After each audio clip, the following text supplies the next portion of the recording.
Hello and welcome to VLearn. This is session number 4 of behavioral skills. In this session, we are going to cover theories of attitude and psychological factors involved in attitude formation and attitude change. Now, first of all, let us understand what is attitude. Attitude क्या होता है? Attitude, as in earlier sessions also we have discussed, that it is a favorable or unfavorable evaluative reaction towards something or someone.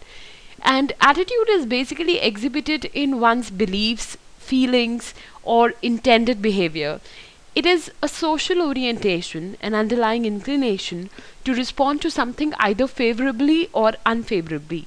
Now, attitude is made up of our feelings, our thoughts, and our beliefs. And the way we act is known as attitude. At certain situation, the way we react depicts and brings our attitude in front of the others. In this session, we are going to share some theories of attitude. And one of these theories is cognitive dissonance theory. Now, in dissonance theory, we are going to learn about some unpleasant sociological state of arousals. It could be led by emotions, it could be led by feelings, it could be led by thoughts. So what is the dissonance? Dissonance is an unpleasant sociological state of arousal. Cognitive dissonance happens when individuals hold inconsistent cognitions or when cognitions are inconsistent with behavior. They experience dissonance and are motivated to reduce or eliminate that dissonance. बहुत सारे ऐसे लोग होते हैं जिनको experience करना होता है dissonance. What is exactly dissonance? So we were talking about cognitive dissonance and dissonance. सबसे पहले कॉग्निटिव का मीनिंग जान लेते हैं. कॉग्निटिव का मतलब ही होता है कोई डिस्कम्फर्ट होना या कोई आइडियाज़, बिलीव्स और वैल्यूज़ या इमोशनल रिएक्शंस की वजह से कुछ ऐसी फीलिंग्स होना जैसे कि सरप्राइज हो जाना, ड्रेड, गिल्ट, एंगर या फिर एम्बैरसमेंट होना.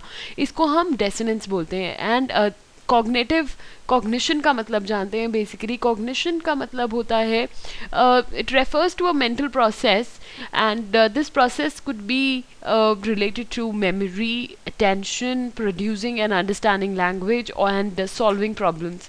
And cognitive dissonance when they come together, ये किसी इंडिविजुअल ने अगर कुछ कर दिया है तो उसकी तरफ आप किस तरह से रिएक्ट कर रहे हैं, या आपने पहले से ही प्री एज्यूम कर लिया है कि कुछ प्रॉब्लम्स हैं मेरे एटमॉस्फेयर में, आसपास में, और उसी की वजह से आपका जो एटीट्यूड है वो एक पर्टिकुलर लाइन में जा रहा है, उसी तरह से आप बिहेव कर रहे हैं. And others are also feeling. An example of this would be the conflict between wanting to smoke and knowing that smoking is unhealthy.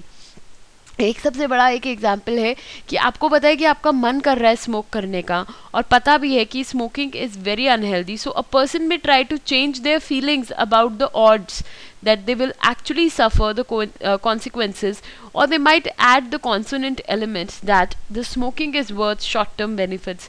कई बार क्या होता है कि हमें पता होता है कि इस पर्टिकुलर चीज़ का जो रिज़ल्ट है वो ठीक नहीं आ रहा है, लेकिन फिर भी हम वो चीज़ करते रहते हैं. हमें पता है कि अगर हम ये करेंगे तो वो गलत होगा, लेकिन फिर भी हम वो चीज़ करते रहते हैं. So that is known as cognitive dissonance. इसके बहुत सारे एग्जाम्पल्स हो सकते हैं. It is not just smoking is just one example.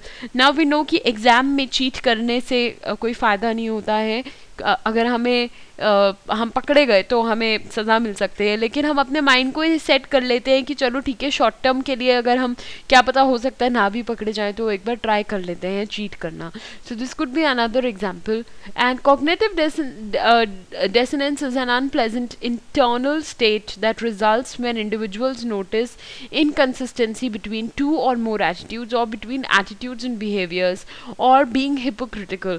कई बार क्या होता है कि ये चीज़ तब होती है जब लोग नोटिस करते हैं कि दो या ज़्यादा उससे ज़्यादा बिहेवियर्स कॉन्फ्लिक्ट कर रहे हैं और एटीट्यूड्स में प्रॉब्लम आ रही है between attitudes and between behaviour and sometimes being hypocritical, often behaving in ways that are inconsistent with our attitudes causes to change our attitudes. कई बार हम inconsistently behave कर लेते हैं यही सोच के कि एक अपने माइंड में सोच के कि okay so what if smoking is harmful, I am going to smoke for short time. अगर हमेशा के लिए करते रहो तभी हार्मफुल होगी. So I am going to smoke for short time, it doesn't make any difference.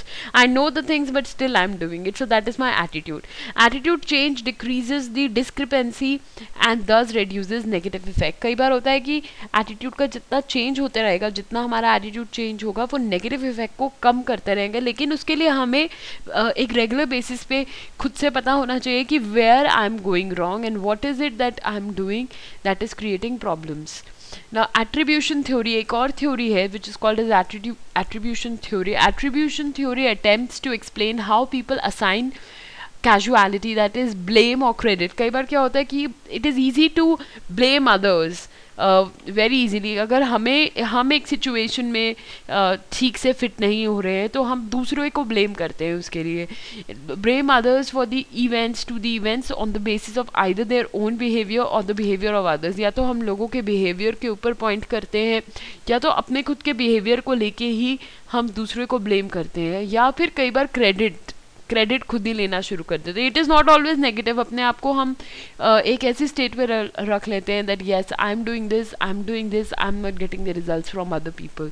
So you are taking the credit and blaming others. So this is an attribution theory. This happens in attribution theory. The underlying question is why did I do this. सबसे पहले ये question आता है कि why did I do this, मैंने ये क्यों किया. Why did she try to get me to switch brands, और किसी और ने ये क्यों होने दिया मेरे लिए. So this process of making inferences about one's own or another's behavior is a major component of attitude formation or change. इसी चीज़ की वजह से attitude formation या attitude change होता है. Now there is another theory which is called as self perception theory. इसके अंदर we are taking an individual self perception wherein an attitude is formed by making one's own judgments. अब हर कोई same तरह की judgement नहीं दे सकता है. Some people would have a different kind of a judgement, some people would have an all together a different way of thinking, and that is how you pass judgement. So you pass judgements according to your attitude. So self perception theory is individuals influences और judgements as to the causes of their own behaviour are a good beginning point for a discussion of attribution. Now, self-perception theory suggests that attitudes develop as consumers look at and make judgments about their own behaviors. Attitudes कैसे develop होते हैं जब consumers किसी चीज़ को देखते हैं और उसके बारे में जजमेंट फॉर्म करते हैं और अपने बिहेवियर की वजह से जजमेंट फॉर्म करते हैं. इसका बेस्ट एग्जांपल है कि आप मार्केट से कोई प्रोडक्ट लेके आते हो, उसको यूज़ करते हो. सपोज एक क्रीम लेके आए हो, आप फेयर एंड लवली क्रीम लगाई है आपने, आपको उससे कुछ फ़र्क नहीं पड़ा, तो आपने एक जजमेंट बना ली कि अरे यार ये प्रोडक्ट तो एकदम बेकार है, और आप सबको ये बताओगे. सो योर एटीट्यूड, क्या पता कि आपके लिए काम नहीं किया है, किसी और के लिए काम कर जाए. सो आपने ये जजमेंट फॉर्म किया है. So this is about your self perception, और यही आप लोगों के ऊपर थोपने का again you try to do it, but try and tell people, try and spread this.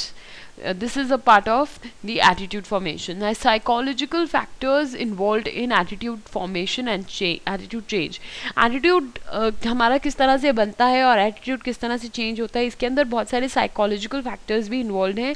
सबसे पहले direct instruction. So direct instruction involves being told what attitudes have to by parents, school, community, organizations, religious doctrine, friends etcetera. कई बार हमारा attitude सबसे पहले होता है direct instruction से form होता है, जो हमको हमारे पेरेंट्स ने बताया है, जो हमको हमारे स्कूल्स में पढ़ाया जाता था शुरू से, उससे हमारा एक एटीट्यूड बनता आ रहा है. हमारी कम्युनिटी और ऑर्गेनाइजेशंस में जो हमको बताया जाता है उससे हमारा एटीट्यूड बन गया है. रिलीजियस डॉक्ट्रिन और फ्रेंड्स जिस तरह से हमारे हैं, जैसे कहते हैं ना कि बुरी संगत का असर बुरा होता है, अच्छी संगत का असर अच्छा होता है, तो फिर उसी तरह से हमारा एटीट्यूड भी फॉर्म होता है. All right, so moving on, operant conditioning is the other factor that leads to a attitude formation or attitude change. It is based on law of effect and involves voluntary responses, behaviors to be repeated if they are reinforced, that is followed by a positive experience. Conversely, behaviors tend to be stopped when they are punished, that is followed by an unpleasant experience. कई बार क्या होता है कि operant conditioning हो जाती है हमारी कि हम खुद ही कोई चीज़ को एक्सपीरियंस कर लेते हैं, उस चीज़ का जो कुछ काम करते हैं और उसका जो इफ़ेक्ट होता है वो अगर प्लेजेंट आया है तो हमारा एटीट्यूड फॉर्मेशन हो जाता है that yes I am going to do this thing so this will work in this particular manner.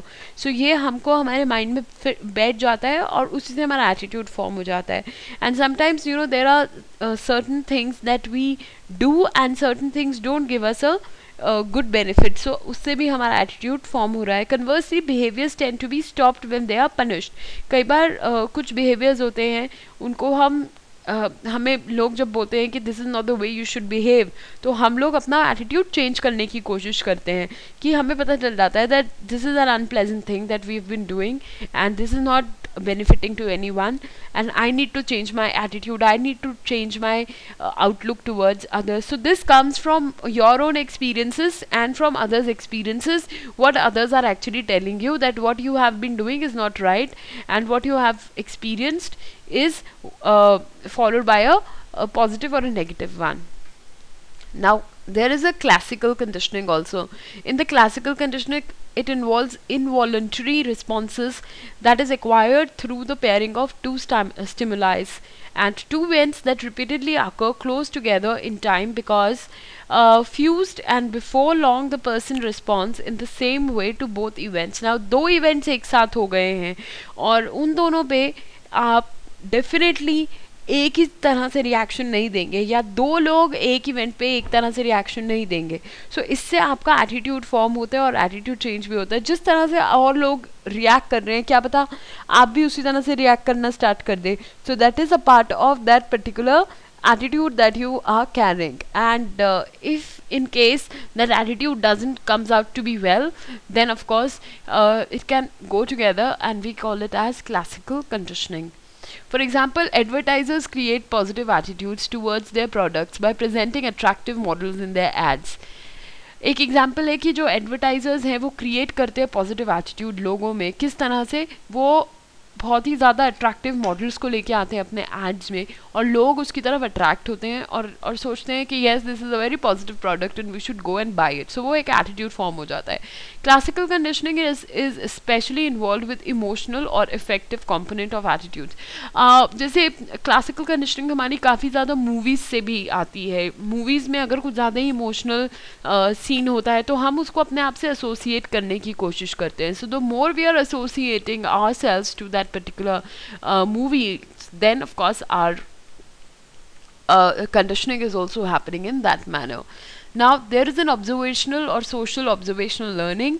Now if they are getting reinforced for certain behaviors or the expression of certain attitudes, this serves as vicarious reinforcement and makes it more likely that we too will behave in this manner or express this attitude. Like जिस तरह से एक बंदा या एक person react कर रहा है एक पर्टिकुलर चीज़ पे, उसको देखकर आप इम्प्रेस हो जाना, अट्रैक्ट हो जाना और इतना ज़्यादा इन्फ्लुएंस हो जाना उनके एक्सप्रेशन से, उनके एटीट्यूड से, और अपने अंदर ये सोचना कि yes I can also next time if something like this will happen I will also behave this way. तो इसको बोलते हैं री इन्फोर्समेंट या फिर इसको बोलते हैं इंस्पिरेशनल या फिर आप बोल सकते हैं influential attitude change, right. And in classical conditioning can also occur vicariously through observation of others. दूसरों को देखकर भी क्लासिकल कंडीशनिंग हो सकती है.